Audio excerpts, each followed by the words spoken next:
منور صبح کر لے اور روشن شام کرتا چل، تو اپنی آخرت کے واسطے کچھ کام کرتا چل، بھلا اس چند دن کی زندگی کا کیا ٹھکانہ ہے، اگر کچھ ہو سکے تو خدمت اسلام کرتا چل۔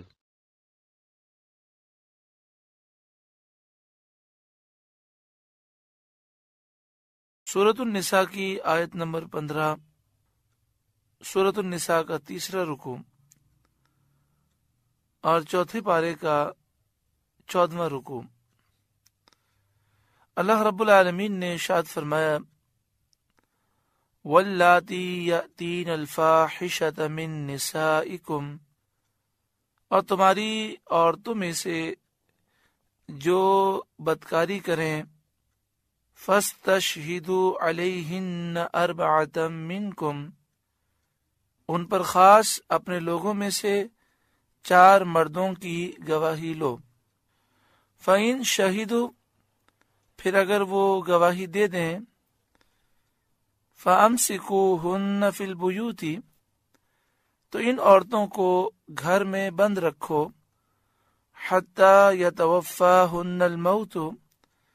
یہاں تک کہ انہیں موت اٹھا لے، او یجعل اللہ لہن سبیلا،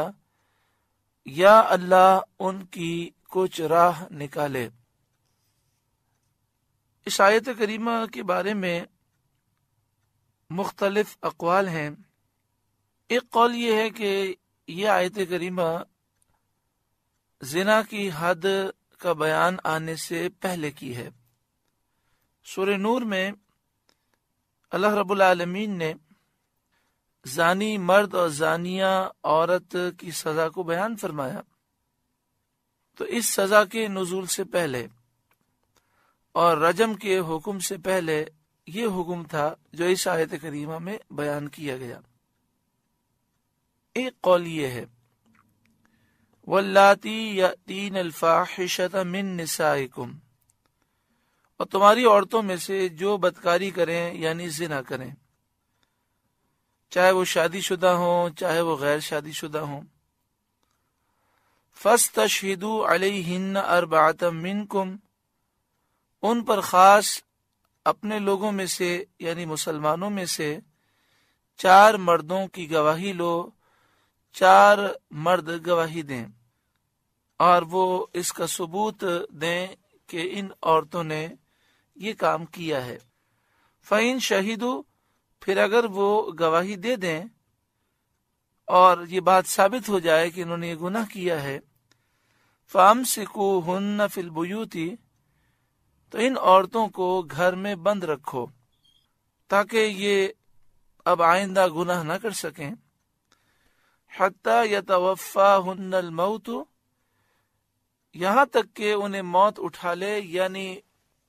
ساری زندگی جب تک موت نہ آئے گھر میں انہیں قید کر دو، انہیں نظر بند کر دو۔ او یجعل اللہ لہن سبیلا، یا اللہ ان کی کچھ راہ نکالے ان کے لیے جب تک دوسرا حکم نہیں آتا، اس وقت تک یہ حکم ہے کہ انہیں ایک گھر میں نظر بند کر دیا جائے۔ جو مفسرین یہ کہتے ہیں کہ یہ آیت کریمہ زنا کی حد نازل ہونے سے پہلے ہے، تو ان کا یہ فرمانا ہے کہ یہ جو گھر میں قید کرنے کا حکم تھا یہ حدود نازل ہونے سے پہلے تھا۔ جب زنا کی حدود نازل ہو گئیں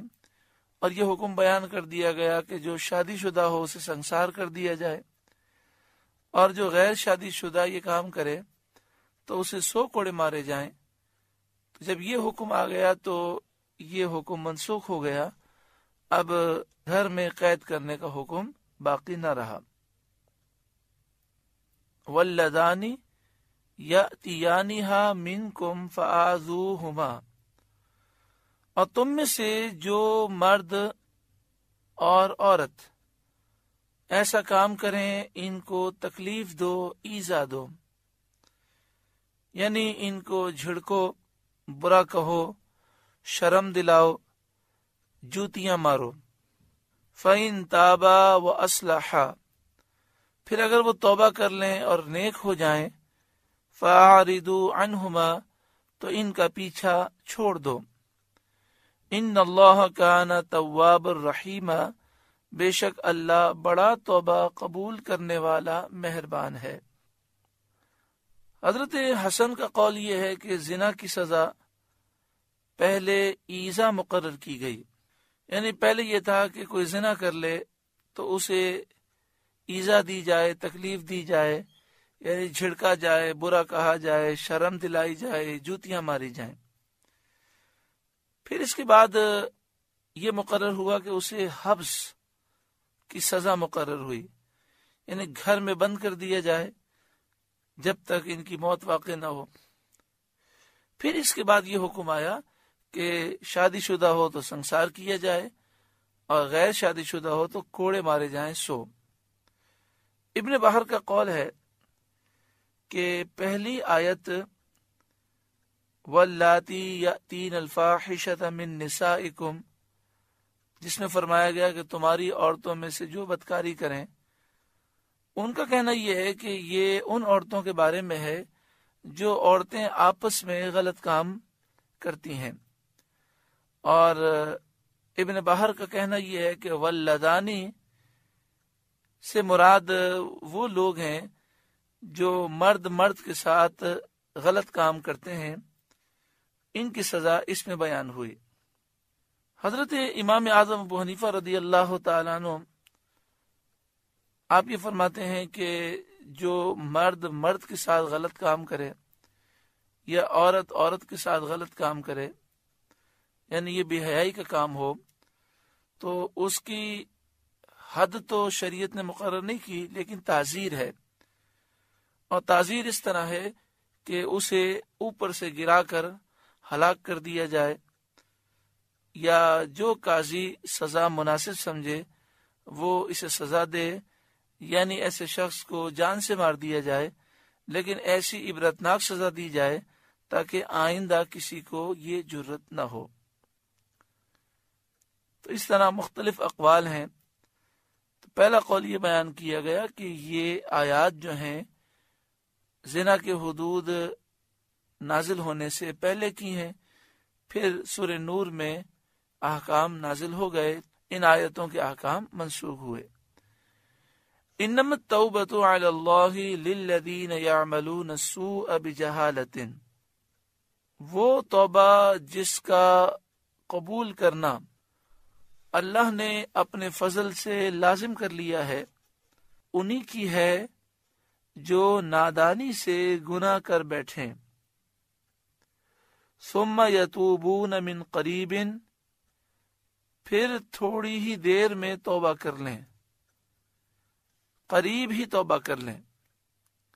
حضرت ضحاک کا قول ہے کہ جو موت سے پہلے توبہ ہو وہ قریب ہے، یعنی مراد یہ ہے کہ جس توبہ کو اللہ تعالیٰ قبول فرماتا ہے یہ وہ ہے کہ انسان موت سے پہلے توبہ کر لے، ورنہ موت کے فرشتوں کو دیکھ کر تو ہر کوئی توبہ کرنے کے لیے تیار ہوگا، مگر جیسے ہی موت کے فرشتے روح قبض کرنے کے لیے آتے ہیں اور جب مرنے والا موت کے فرشتوں کو دیکھ لیتا ہے تو توبہ کے دروازے بند ہو جاتے ہیں۔ فَأُولَٰئِكَ يَتُوبُ اللَّهُ عَلَيْهِمْ، ایسوں پر اللہ اپنی رحمت سے رجوع کرتا ہے، یعنی یہی لوگ ہیں جن کی توبہ قبول ہوتی ہے۔ وَكَانَ اللَّهُ عَلِيمًا حَكِيمًا، اور اللہ علم و حکمت والا ہے۔ وَلَيْسَتِ التَّوْبَةُ لِلَّذِينَ يَعْمَلُونَ السَّيِّئَاتِ، اور وہ توبہ ان کی نہیں جو گناہوں میں لگے رہتے ہیں، یعنی گناہوں میں پڑے رہتے ہیں اور توبہ میں تاخیر کرتے جاتے ہیں، حتیٰ یہاں تک کہ اذا حضر احدهم الموت، جب ان میں سے کسی کو موت آئے، ساری زندگی توبہ کرنے سے گریز کرے، گناہوں میں لگا رہے، اور پھر جب موت سامنے آ جائے، قال انی تبت الآن، تو کہے اب میں نے توبہ کی، یعنی توبہ قبول کرنے کا جو وعدہ اوپر کی آیت میں گزرا وہ ایسے لوگوں کے لیے نہیں ہے جو لوگ موت سے پہلے توبہ کر لیں اللہ تعالیٰ ان کی توبہ قبول فرمائے گا، اور اللہ نے اس کا وعدہ فرمایا۔ اور جو موت کو دیکھ کر توبہ کریں تو اللہ مالک ہے، جو چاہے کرے، ان کی توبہ قبول کرے یا نہ کرے، بخشے یا عذاب فرمائے، اس کی مرضی ہے۔ لیکن یہاں مراد یہ ہے کہ مسلمان ہو اور اب موت کو دیکھ کر وہ اپنے گناہوں سے توبہ کرے، تو یہ گناہوں کی توبہ اللہ تعالیٰ چاہے تو قبول فرمائے اور چاہے تو نہ قبول فرمائے۔ اور موت سے پہلے توبہ کرے تو اللہ نے اپنے ذمہ کرم پر اپنے فضل سے یہ لازم فرمایا کہ میں اس کی توبہ قبول فرماؤں گا۔ ہاں، جس نے ساری زندگی کفر میں گزاری اور موت کو دیکھ کر اس نے توبہ کی تو پھر اس کی توبہ قبول نہیں ہوگی۔ ایسے شخص کا خاتمہ کفر پر ہوگا اور پھر وہ ہمیشہ جہنم میں جلتا رہے گا، کیونکہ ساری زندگی اس نے کفر میں گزاری۔ اب موت کو دیکھ کر، موت کے فرشتوں کو دیکھ کر اب وہ کفر سے توبہ کرتا ہے تو وہ توبہ قبول نہیں۔ وَلَلَّذِينَ يَمُوتُونَ وَهُمْ كُفَّارٌ، اور نہ ان کی توبہ قبول ہے جو کافر مریں۔ أُولَئِكَ أَعْتَدْنَا لَهُمْ عَذَابًا أَلِيمًا، ان کے لیے ہم نے دردناک عذاب تیار کر رکھا ہے۔ اس سے معلوم ہوا کہ وقت موت کافر کی توبہ اور اس کا ایمان مقبول نہیں۔ یا ایھا الذین آمنوا، اے ایمان والوں، لا یحل لکم ان ترثوا النساء کرہا، تمہیں حلال نہیں کہ عورتوں کے وارث بن جاؤ زبردستی۔ زمانے جاہلیت کے لوگ مال کی طرح اپنے رشتہ دار کی بیویوں کے بھی وارث بن جاتے تھے، پھر اگر چاہتے تو بغیر مہر کے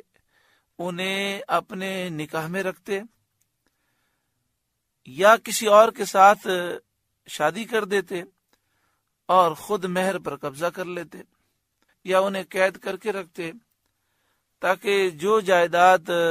انہیں ملی ہے وہ یہ مال انہیں دے کر رہائی حاصل کریں، یا وہ انتظار کرتے کہ یہ ان کی قید میں مر جائیں تاکہ یہ ان کے وارث ہو جائیں۔ الغرض وہ عورتیں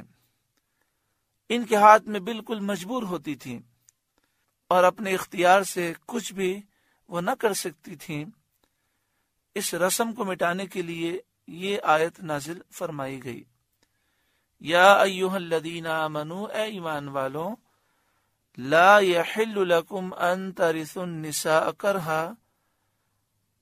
تمہیں حلال نہیں کہ عورتوں کے زبردستی وارث بن جاؤ۔ ولا تعضلوہن لتذہبوا ببعض ما آتیتموہن، اور عورتوں کو نہ روکو اس نیت سے کہ جو مہر ان کو دیا تھا اس میں سے کچھ لے لو۔ حضرت عبداللہ بن عباس رضی اللہ تعالی عنہما نے فرمایا، یہ اس کے متعلق ہے جو اپنی بیوی سے نفرت رکھتا ہو اور اس لیے اس کے ساتھ بدسلوکی کرتا ہو کہ عورت پریشان ہو کر اسے مہر واپس کر دے، یا اگر مہر اس نے نہ دیا ہو تو وہ مہر کو معاف کر دے۔ تو اللہ تعالیٰ نے اس کی ممانعت فرمائی۔ حضرت عبداللہ بن عباس رضی اللہ تعالی عنہما آپ اس آیت کے شان نزول کو اس طرح سمجھا رہے ہیں، ایسے لوگ جو اپنی بیوی سے کمال نفرت رکھتے تھے اور اسے طلاق بھی نہیں دیتے تھے، اس کے ساتھ بدسلوکی کرتے، ظلم کرتے، تاکہ یہ عورت پریشان ہو کر مہر واپس کر دے۔ یہ اس صورت میں کہ جب وہ شوہر مہر دے چکا ہو، اور اگر مہر اس نے نہ دیا ہو تو وہ اسے پریشان کرتے تھے تاکہ یہ عورت جو ہے مہر کی معافی کا اعلان کر دے اور کہے مجھے مہر نہیں چاہیے۔ تو اللہ تعالیٰ نے اس کی ممانعت فرمائی وَلَا تَعْدُلُوهُنَّ لِتَذْهَبُوا بِبَعْدِ مَا آتَيْتُمُوهُنَّ، اور عورتوں کو نہ روکو اس نیت سے کہ جو مہر ان کو دیا تھا اس میں سے کچھ لے لو۔ ایک قول یہ ہے کہ لوگ عورت کو طلاق دیتے، پھر عدت کے دوران رجوع کر لیتے، پھر دوبارہ طلاق دے دیتے، اس طرح اس کو لٹکا کے رکھتے، یعنی نہ وہ اسے بیوی کے حقوق دیتے اور نہ اسے آزاد کرتے کہ دوسری جگہ نکاح کر لے، تو اس سے منع فرمایا گیا۔ ایک قول یہ ہے کہ میت کے اولیاء کو خطاب ہے، کسی کا انتقال ہو جائے تو اس کے رشتہ داروں کو خطاب ہے کہ وہ میت کی زوجہ کو دوسرا نکاح کرنے سے منع نہ کریں، جب وہ عدت گزار لے تو دوسرا نکاح وہ کر سکتی ہے۔ یعنی اس آیت کریمہ کے ذریعے کئی رسموں کو ختم کیا گیا۔ الا ان یاتین بفاحشۃ مبینہ، مگر اس صورت میں کہ صریح بے حیائی کا کام کریں، یہ مراد یہ ہے کہ وہ عورت شوہر کی نافرمان ہو، اسے تکلیف دیتی ہو، اس کے گھر والوں کو تکلیف دیتی ہو، بد زبان ہو، یا وہ بے حیائی کے کاموں میں ملوث ہو، تو پھر خلا چاہنے میں کوئی حرج نہیں۔ خلا کے معنی یہ ہے کہ شوہر مال لے کر اسے طلاق دے دے۔ وَعَاشِرُوهُنَّ بِالْمَعْرُوفِ، اور ان سے اچھا برتاؤ کرو، اچھا سلوک کرو، کھلانے میں، پہنانے میں، بات چیت میں اور زوجیت کے تمام امور میں ان کے ساتھ اچھا سلوک کرو۔ فَإِن كَرِهْتُمُوهُنَّ، پھر اگر وہ تمہیں پسند نہ آئیں، اپنی زوجہ کے متعلق کوئی شخص یہ خیال کرتا ہو کہ یہ میرے نکاح میں رہنے کے قابل نہیں ہے، اس وجہ سے کہ بد اخلاق ہے یا اس کی صورت ناپسند ہو، تو فرمایا کہ صبر کرو اور جدائی مت چاہو۔ فَإِن كَرِهْتُمُوهُنَّ، پھر اگر وہ تمہیں پسند نہ آئے، فَعَسَىٰ أَن تَكْرَهُوا شَيْئًا وَيَجْعَلَ اللَّهُ فِيهِ خَيْرًا كَثِيرًا، تو قریب ہے کہ کوئی چیز تمہیں ناپسند ہو اور اللہ اس میں بہت بھلائی رکھے۔ یعنی مراد یہ ہے کہ اگر ایسا معاملہ ہو، بیوی شوہر کے لیے ناپسندیدہ ہو اخلاق کی وجہ سے یا کسی اور وجہ سے، تو طلاق دینے میں جلد بازی نہ کی جائے، گھر کو نبھانے کی کوشش کی جائے۔ ہو سکتا ہے کہ کوئی چیز انسان کو ناپسند ہو مگر اللہ تعالیٰ نے اس میں خیر کثیر کو رکھا ہو۔ یہاں پر مفسرین فرماتے ہیں کہ خیر کثیر سے مراد مثلا نیک صالح اولاد ہے یا اور اللہ تعالیٰ کی رحمتیں، برکتیں، نعمتیں ہیں، کیونکہ کسی چیز پر انسان صبر کرتا ہے اور اللہ کی فرما برداری کرتا ہے تو اللہ تعالیٰ اسے اس کا اچھا بدل عطا فرماتا ہے۔ وَإِنْ أَرَدْتُمُ اسْتِبْدَالَ زَوْجٍ مَكَانَ زَوْجٍ، اور اگر تم ایک بیوی کے بدلے دوسری بدلنا چاہو، یعنی ایک کو طلاق دے کر دوسری سے نکاح کرنا چاہو، وَآتَيْتُمْ إِحْدَاهُنَّ قِنْطَارًا، اور اسے ڈھیروں مال دے چکے ہو، فَلَا تَأْخُذُوا مِنْهُ شَيْئًا، تو اس میں سے کچھ واپس نہ لو۔ اس آیت سے یہ معلوم ہوا کہ مہر میں زیادہ رقم دینا بھی جائز ہے، کیونکہ فرمایا گیا وَآتَيْتُمْ إِحْدَاهُنَّ قِنْطَارًا، ایک بیوی کو طلاق دے کر دوسرا اگر تم نکاح کرنا چاہو، جو پہلی تھی اسے اگر تم نے قنطاراً سونے چاندی کا ڈھیر بھی دیا ہو، فَلَا تَأْخُذُوا مِنْهُ شَيْئًا، تو جو تم نے مہر دیا ہے اسے واپس نہ لو۔ تو اس سے یہ استدلال کیا گیا کہ مہر میں زیادہ رقم مقرر کرنا یہ بھی جائز ہے، جیسا کہ پہلے گزر چکا ہے کہ صحابیات، ازواج مطہرات اور خاتون جنت حضرت فاطمہ الزہرا رضی اللہ تعالی عنہا کا جو مہر تھا وہ 500 درہم چاندی تھا۔ عام طور پہ اس زمانے میں مہر کی رقم اس کے آس پاس ہوتی تھی، اور 500 درہم چاندی فی زمانہ تقریباً لاکھ روپیہ، 1.25 روپیہ بنتا ہے۔ تو اتنا مہر تو ہونا چاہیے، لیکن اگر کوئی 10 لاکھ مہر، 50 لاکھ مہر رکھے یا اس سے زائد رکھے تو یہ بھی جائز ہے۔ مگر یہ مسئلہ یاد رکھیں کہ جب مہر زیادہ رکھیں تو یہ نیت نہیں ہونی چاہیے کہ یہ صرف میں لوگوں پر اچھا تاثر دینے کے لیے رکھ رہا ہوں، میں دوں گا نہیں۔ یہ تو بہت بری بات ہے اور اس کی سخت مذمت کی گئی ہے۔ نیت یہی ہونی چاہیے کہ میں انشاءاللہ ضرور دوں گا، اور انشاءاللہ یہ دینے سے سب کو برکتیں ملیں گی، مجھے بھی اور میری زوجہ کو بھی اس کی برکتیں نصیب ہوں گی۔ حضرت عمر رضی اللہ تعالیٰ عنہ نے ممبر پر یہ ارشاد فرمایا کہ عورتوں کے مہر زیادہ مقرر نہ کرو۔ ایک عورت نے یہ آیت پڑھ کے کہا، اے عمر رضی اللہ تعالیٰ عنہ، اللہ تعالیٰ ہمیں دیتا ہے اور آپ منع کر رکھے ہیں۔ تو حضرت عمر رضی اللہ تعالیٰ عنہ رو پڑے اور آپ نے اپنا قول واپس لے لیا، اور آپ نے فرمایا اب جتنا بھی مہر مقرر کرنا چاہو تم مقرر کر سکتے ہو۔ یہاں پر یہ عرض کروں کہ حضرت عمر رضی اللہ تعالیٰ عنہ کا یہ فرمان جو تھا یہ اس لیے تھا تاکہ لوگوں کے لیے نکاح کرنا مشکل نہ ہو جائے۔ مگر جب قرآن پاک کی آیت پڑھی گئی آپ پر تو وہ اللہ والے قرآن کی آیت کے سامنے اپنے سر کو جھکانے والے ہیں، تو آپ اس کی تعویل اور اس کا جواب پیش کر سکتے تھے، لیکن آپ نے مناسب نہ سمجھا۔ آپ نے فرمایا جب قنطارن کا لفظ ہے اور قرآن فرماتا ہے اگر تم نے کسی کو ڈھیروں مال دیا ہو تو اس سے واپس نہ لو، تو جب قرآن پاک ڈھیر مال دینے کی اجازت دیتا ہے تو میں کیوں روکوں؟ تو یہ آپ کی شان انصاف ہے اور آپ کے نفس مبارک کی پاکی ہے۔ اللہ تعالی ہمیں ان کا اتباع کرنے کی توفیق عطا فرمائے۔ فَلَا تَأْخُذُوا مِنْهُ شَيْئًا، تو اس میں سے کچھ واپس نہ لو۔ یہ حکم اس وقت ہے کہ جب جدائی شوہر کی طرف سے ہو، اور اگر جدائی عورت کی طرف سے ہو، عورت رہنے کے لیے تیار ہی نہ ہو، تو پھر اس صورت میں جب غلطی عورت کی ہو تو شوہر مہر واپس لے سکتا ہے، یعنی وہ کہے کہ میں آپ کو خلا دوں گا لیکن اس شرط پر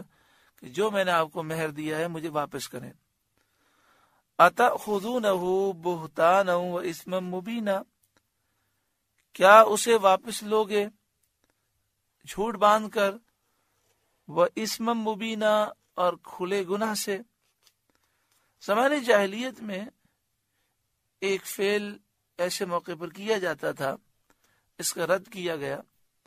کہ جب انہیں کوئی دوسری عورت پسند آتی تو وہ اپنی بیوی پر تہمت لگاتے تاکہ وہ اس سے پریشان ہو کر جو کچھ وہ مہر لے چکی ہے واپس دے دے۔ اس طریقے کو اس آیت میں منع فرمایا اور اسے جھوٹ اور گناہ بتایا۔ وَكَيْفَ تَأْخُذُونَهُ، اور تم کیوں کر اسے واپس لوگے، وَقَدْ أَفْضَى بَعْضُكُمْ إِلَى بَعْضٍ، حالانکہ تم ایک دوسرے سے خلوت میں مل چکے،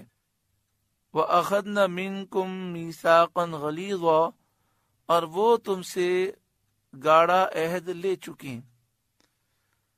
وہ عہد اللہ تبارک و تعالیٰ کا یہ ارشاد ہے، فَإِمْسَاكُمْ بِمَعْرُوفٍ أَوْ تَسْرِيحٌ بِإِحْسَانٍ، بھلائی کے ساتھ روکنا ہے یا احسان کے ساتھ چھوڑ دینا ہے۔ یہ آیت اس بات کی دلیل ہے کہ خلوت صحیحہ سے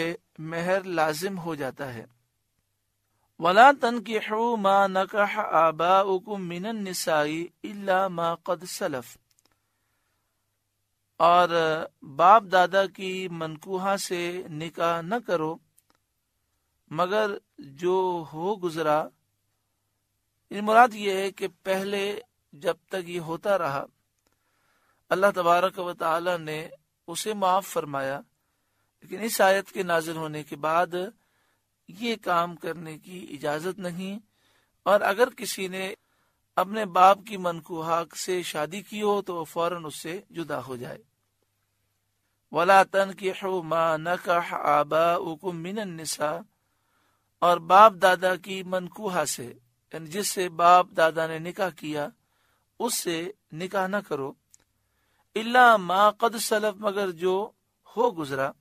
وہ اللہ تعالیٰ نے معاف فرمایا۔ جیسا کہ زمانے جاہلیت میں رواج تھا کہ اپنی ماں کے سوا باپ کی جو دوسری بیویاں تھیں، جسے ہمارے عرف میں سوتیلی ماں کہتے ہیں، تو باپ کے مرنے پر بیٹا اس سے شادی کر لیتا تھا، تو اس سے منع کیا گیا اور اسے حرام قرار دیا گیا۔ انہو کان فاحشۃ و مقتا، وہ بے شک بے حیائی اور غضب کا کام ہے، وساء سبیلا، اور بہت برا راستہ ہے، کیونکہ باپ کی بیوی ماں کی طرح ہوتی ہے۔ جس طرح تم اپنی سگی ماں سے نکاح کرنے کو حرام سمجھتے ہو تو سوتیلی ماں سے بھی نکاح کرنے کو حرام سمجھو۔ سورۃ النساء کا تیسرا رکوع مکمل ہوا۔ اللہ رب العالمین اس رکوع کے نور سے ہمیں روشن و منور فرمائے۔